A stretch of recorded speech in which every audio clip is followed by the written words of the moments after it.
Hey everyone, and welcome back to the channel. Today we add another video to our collection of furniture modeling with Artisan. This video is going to help you to understand how quad modeling works to create organic shapes in SketchUp. Let's dive in.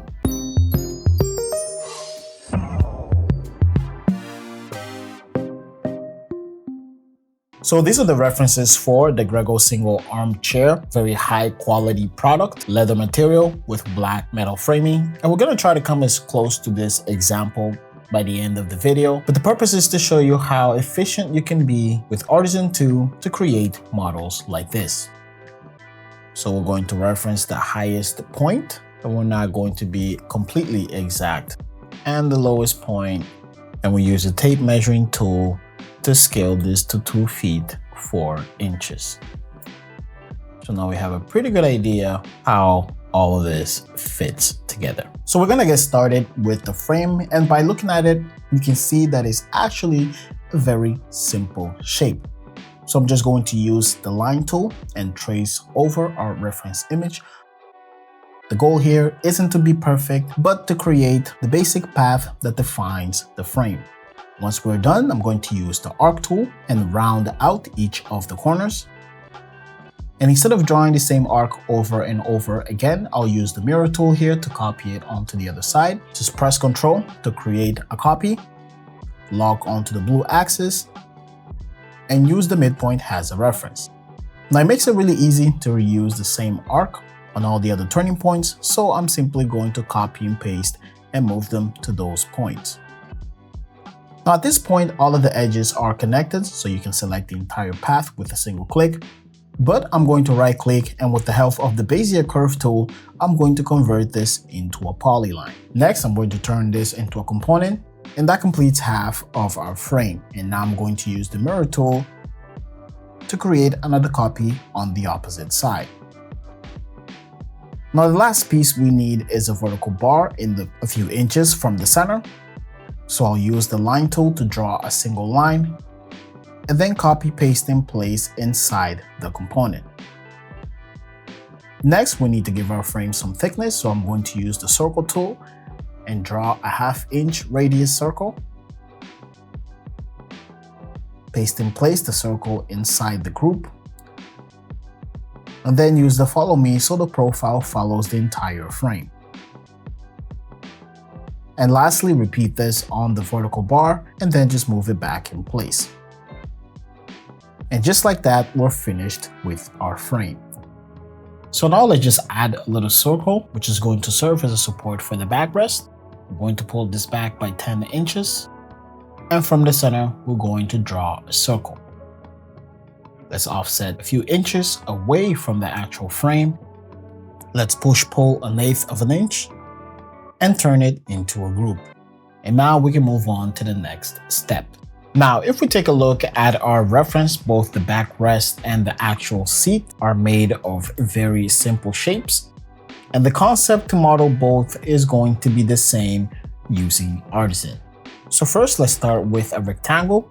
Go ahead and press Ctrl so we can draw from the center. And this is going to be a perfect square of 7 by 7 inches. And then we can push-pull this to the other side.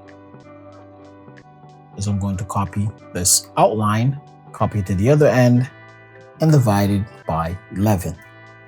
So this is going to give us 9 in the middle, and these two will be identical. Next, we're going to make this into a component, and we'll also make one of these into a component. So the idea is the 9 inner pieces are going to be identical, and the last 2 outer pieces are going to be identical. And if we want to add a little bit more randomization, we can actually select a couple of these and make unique, so we can break the repetitions a little bit. We have pairs of unique objects.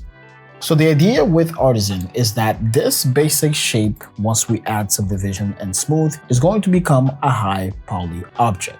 Okay, so first let's edit this outer piece. I'm going to activate Artisan mode so we can use Artisan's version of these basic tools. For starters, we'll select these edges and scale outwards from the center. So we're going to offset this in. We'll select these faces and push-pull outwards a little bit. And now we're going to add a loop. I'm going to double click to select that loop and also scale outwards. Just select, subdivide, maybe 3 levels, and it becomes something like this. So very close. We're going to try a couple more things.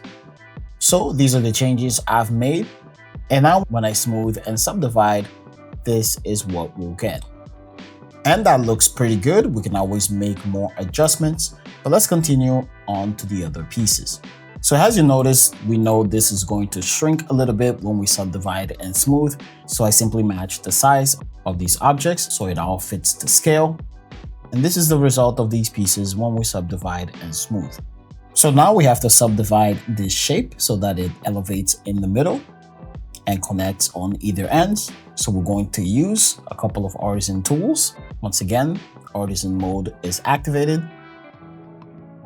We're going to add 2 loops on either side, and we'll select the mid faces and pull this outward. Now we subdivide and smooth, it will look something like that. So it looks pretty similar to our image. So that looks pretty good. Let's repeat that on the other objects. And to avoid this looking a little too uniform, we're going to add 1 more loop at the very center. I'm going to double click to select my loop and then scale it slightly outwards. Repeat that on all the other shapes and we'll end up with something like this. So this is what our shape looks like. Not the best at first, but when we subdivide and smooth, everything's going to look like this.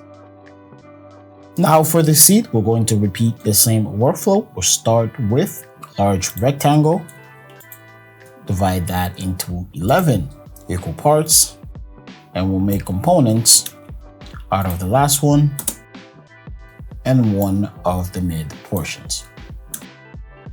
We'll then delete the rest and just make the additional copies.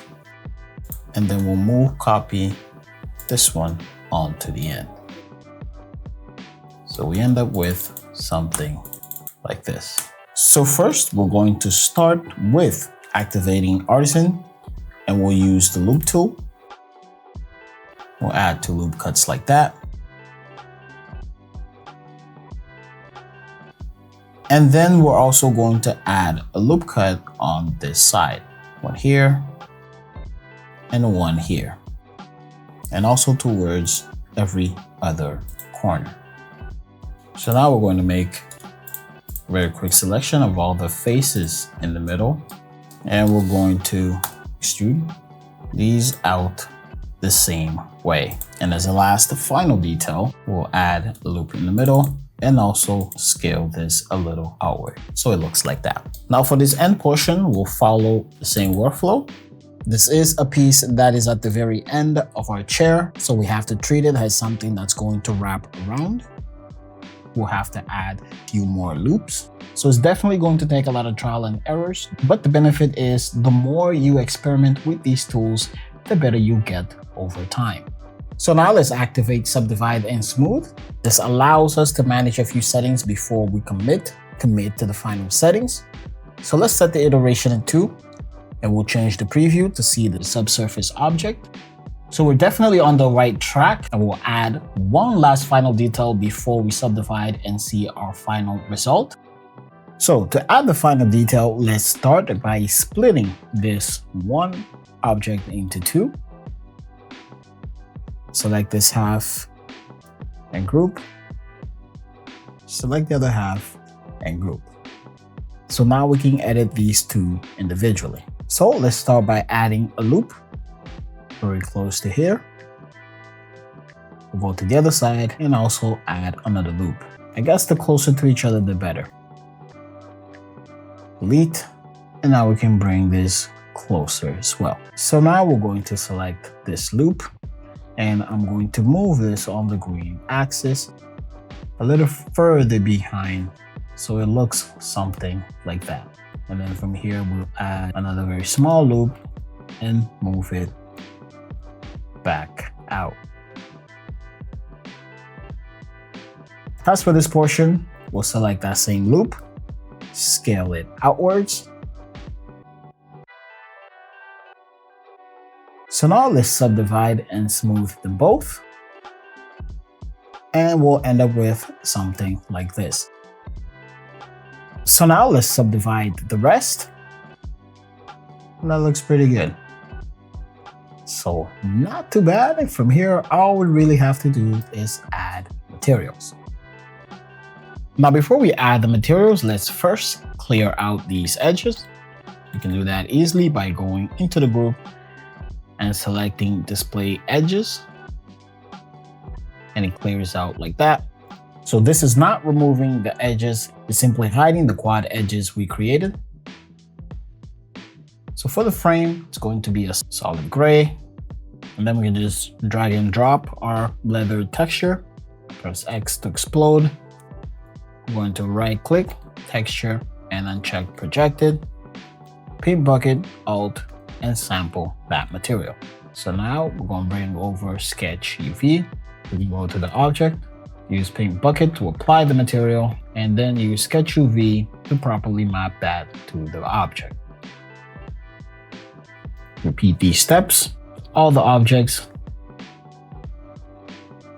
and you'll end up with something like this. Once again, to try and create a little bit of variation, we can always select a few of these randomly, make them unique. You can always use a few shortcuts to change the direction of the texture.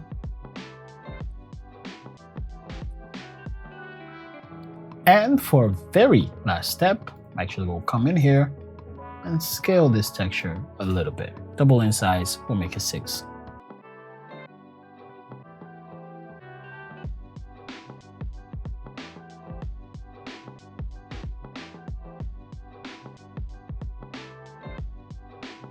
And that's gonna be all for this video. Make sure to check all the other videos in this series. We'll have the link to the playlist in the description.